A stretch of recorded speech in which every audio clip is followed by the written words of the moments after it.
John chapter 9. Now as Jesus was passing by, he saw a man blind from birth, and his disciples asked him, Rabbi, who sinned, this man or his parents, that he was born blind? Jesus answered, Neither this man nor his parents sinned, but this happened so that the works of God would be displayed in him. While it is daytime, we must do the works of him who sent me. Night is coming, when no one can work. While I am in the world, I am the light of the world. When Jesus had said this, he spit on the ground, made some mud, and applied it to the man's eyes. Then he told him, Go wash in the pool of Siloam, which means sent. So the man went and washed, and came back seeing.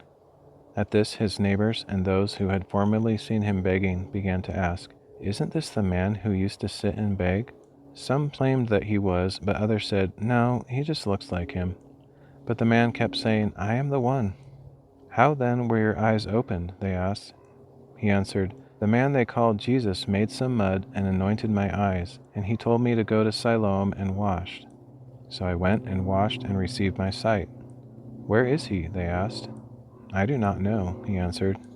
They brought to the Pharisees the man who had been blind. Now the day on which Jesus had made the mud and opened his eyes was a Sabbath. So the Pharisees also asked him how he had received his sight. The man answered, He put mud on my eyes, and I washed, and now I can see. Because of this, some of the Pharisees said, This man is not from God, for he does not keep the Sabbath. But others said, How can a sinful man perform such signs? And there was division among them. So once again they asked the man who had been blind, What do you say about him, since it was your eyes he opened? He is a prophet, the man replied. The Jews still did not believe that the man had been blind and had received his sight until they summoned his parents and asked, Is this your son, the one you say was born blind? So how is it that he can now see? His parents answered, We know he is our son, and we know he was born blind. But how he can now see or who opened his eyes, we do not know. Ask him. He is old enough to speak for himself. His parents said this because they were afraid of the Jews, for the Jews had already determined that anyone who confessed Jesus as the Christ would be put out of the synagogue.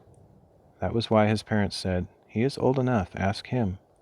So a second time they called for the man who had been blind and said, Give glory to God. We know that this man is a sinner. He answered, Whether he is a sinner, I do not know. There is one thing I do know. I was blind, but now I see. What did he do to you? They asked. How did he open your eyes? He replied, I already told you, and you did not listen. Why do you want to hear it again? Do you also want to become his disciples? Then they heaped insults on him and said, You are his disciple. We are disciples of Moses. We know that God spoke to Moses, but we do not know where this man is from. That is remarkable indeed, the man said. You do not know where he is from, and yet he opened my eyes. We know that God does not listen to sinners, but he does listen to the one who worships him and does his will. Never before has anyone heard of opening the eyes of a man born blind. If this man were not from God, he could do no such thing. They replied, You were born in utter sin, and you are instructing us? And they threw him out.